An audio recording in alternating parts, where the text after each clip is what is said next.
December came to Yalingo like a scented wind of joy. Shops opened earlier than usual. Children practiced Christmas carols in crack streets. Families traveled in noisy buses. The world looked bright. But for Bandit, December was not a season of celebration. It was his harvest month. A month where darkness sings Christmas carol and opened its doors for him. To the world, Bandit was a quiet Keke rider, chubby, polite, and always wearing the same sun-faded cap. Mothers trusted him with their groceries. Students laughed in the back of his Keke. Strangers waved at him on the road. No one knew that each December, his real work began. When night fell and the sky turned the color of burnt charcoal, Bandit would leave his rented one-room house and roll his Keke into the street with a strange seriousness. His eyes shifted colors, sometimes brown, sometimes inexplicably darker. Night work is better, he always told people. But his night work was dark, secret. He had mastered a set of ancient dark phrases, whispers not taught but inherited.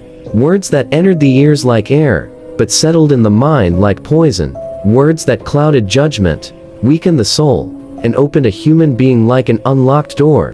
Passengers entered the Keke laughing or talking. They left the Keke silent, empty, erased.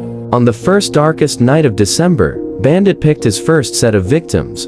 A young tailor named Hawa, a bricklayer called Lamido, a schoolteacher named Binta. They were like any other passengers, tired, distracted, innocent. Hawa asked, "Please take me near the central mosque," but she never reached there. Bandit drove past her. "Stop," she protested once, twice. Then he whispered the old words, slowly, carefully, like a man speaking to smoke. The air grew still, their eyes dim, their minds drowned. One by one, their heads dropped gently, like flowers bowing in the wind. Bandit's lips curved into a thin, chilling smile. He knew the road, a narrow, deserted footpath that cut through a thick bush. Silent, forgotten, fear. No one dared pass there. But for Bandit, it was a highway. At the very end of the lonely path, a half-built house stood in an abandoned project swallowed by weeds, cracked blocks, and ghostly silence. A place where his rituals welcomed him, a loyal friend. Hawa, Lamido, Binta, they would never return. Back in town, their loved ones waited through the night. Hawa's mother paced the compound, calling her phone. Lamido's younger brother checked the police station twice. Binta's husband sat on a metal chair, hands shaking. But waiting was useless. They didn't know that Bandit's December cycle had just begun. He cleaned his Keke, washed his face, changed his shirt, and stepped outside again looking as harmless as a man who sold fruits on the roadside. To Bandit, this wasn't wickedness. It was business. It was December, and December was his season. Night after night, Bandit rolled his Keke into the December darkness like a shadow with a destination only evil understood. His face always calm, his movements always controlled, his voice always soft enough to hide the deadness inside him. But while Bandit's nights were filled with whispered rituals and forgotten passengers, the town itself was waking to a nightmare it couldn't name. The next morning, the first storm of fear hit.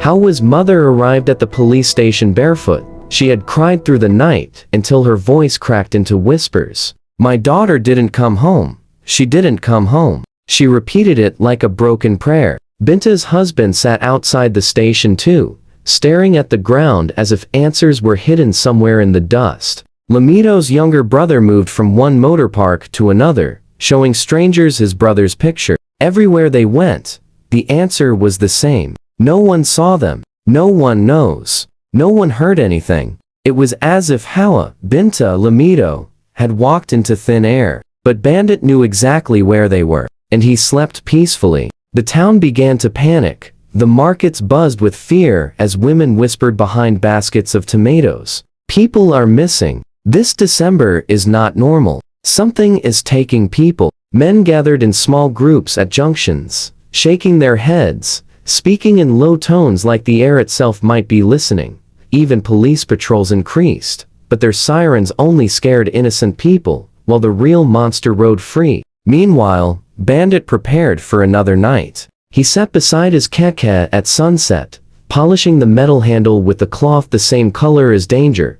he whispered to himself, not words of regret, but the same dark phrases he used on his victims, practicing them like a student rehearsing for examinations. December made him bold. December made him wealthy. December turned Bandit into something that no longer resembled a human being. The next night, he picked up new passengers. A tired housewife returning from a night shift. A young man carrying a guitar. A teenage girl with books strapped to her chest. They climbed into the Keke without fear, trusting him the same way everyone trusted him. "Drop me before the bridge," the guitarist said, but Bandit was not taking him to any bridge. He lowered his voice, leaned slightly forward, and whispered the dark words again, words that slid into the ears of his passengers like a calm wind, then took their minds like thieves in the night. One by one, their heads drooped. The girl's book fell from her hand. The housewife's body slumped against the metal bar.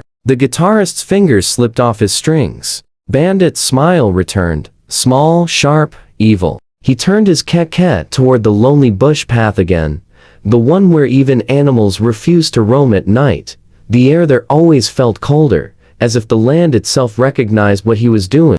As Bandit drove deeper into the darkness, the abandoned building waited for him like an open mouth. Far away in town, families continued searching. A mother knelt beside the road, crying. A husband held a missing person poster. A young girl prayed quietly in a corner. But the night swallowed their cries. For December belonged to Bandit, and every December night was another chance for him to feed the darkness he served. But later, something really strange happened. The lonely bush path became a road Bandit knew like the lines on his palm. Every night, his Keke rattled through the narrow trail as trees bent in strange shapes, their branches stretching like fingers, trying to warn him or stop him. The moon rarely shone there. The air rarely moved. Even insects avoided the path. But Bandit felt at home in the suffocating silence. The incomplete building waited for him like a faithful servant. It stood at the very end of the bush track, its cracked pillars rising into the sky like broken bones. No windows.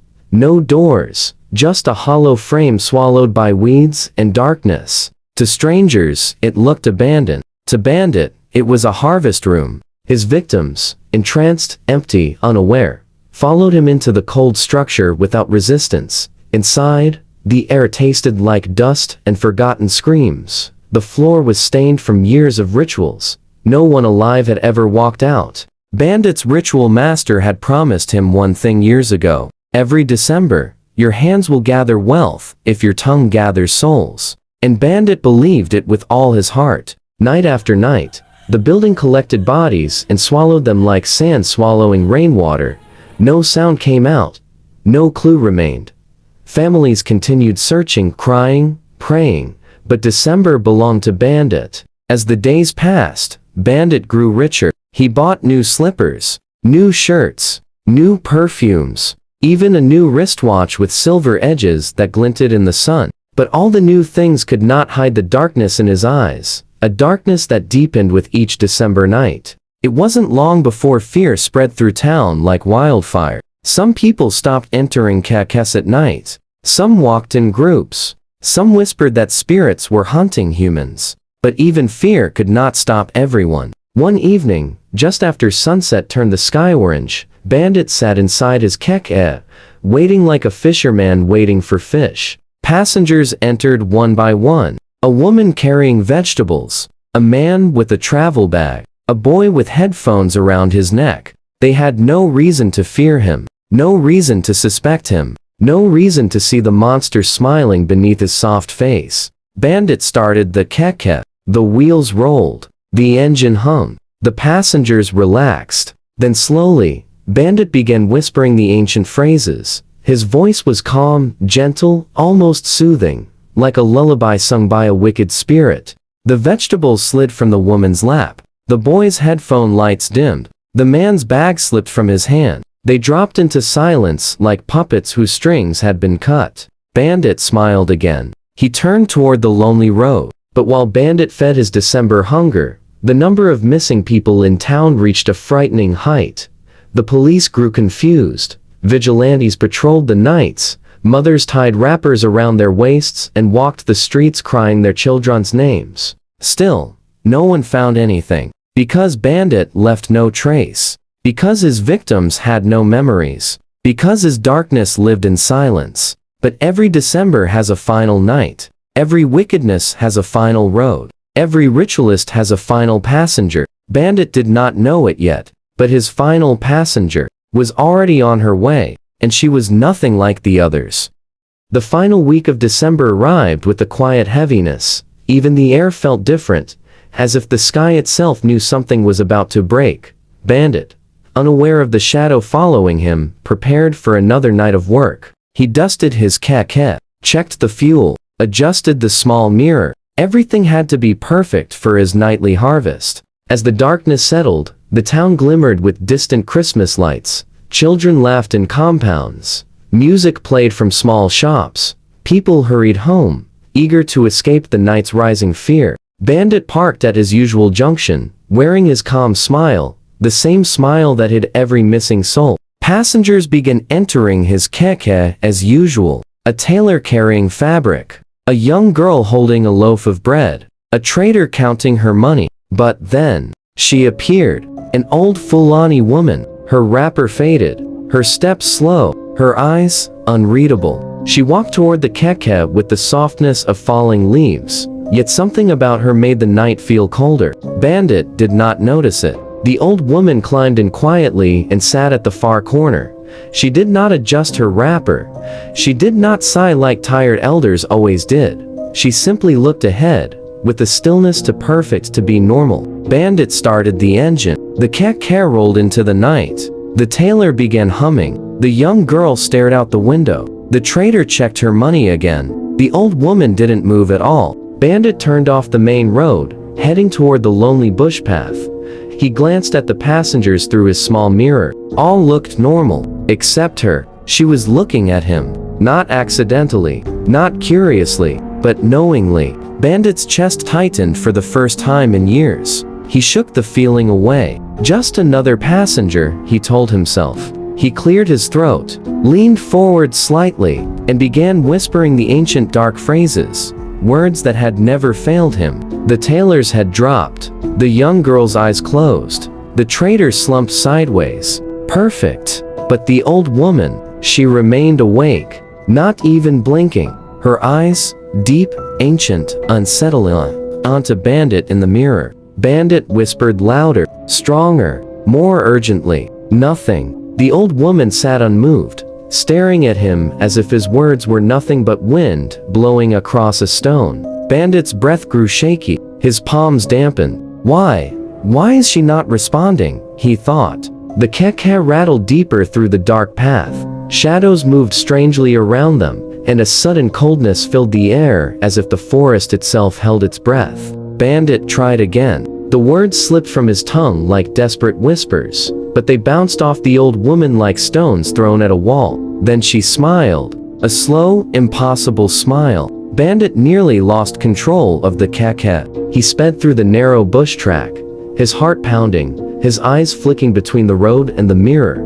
Every other passenger remained in a dead trance, but she seemed more alive than ever. Finally, they arrived. The incomplete building rose before them, dark and waiting. Bandit exhaled shakily. He stepped out, forcing himself to regain control. He clapped twice, his usual command. The entranced passengers obeyed. They came out silently, walking like shadows. Then the old woman stepped out too, gracefully, calmly, still smiling. Bandit stared at her, panic crawling up his spine. Something about her presence felt wrong. Too cold, too familiar, too ancient. But he hid his fear. He had to finish the night. He had to continue his December work. He turned toward the building and opened his mouth to speak the final ritual command. But the old woman interrupted. Her voice was soft but firm, sharp but calm. A voice that carried years, decades, centuries.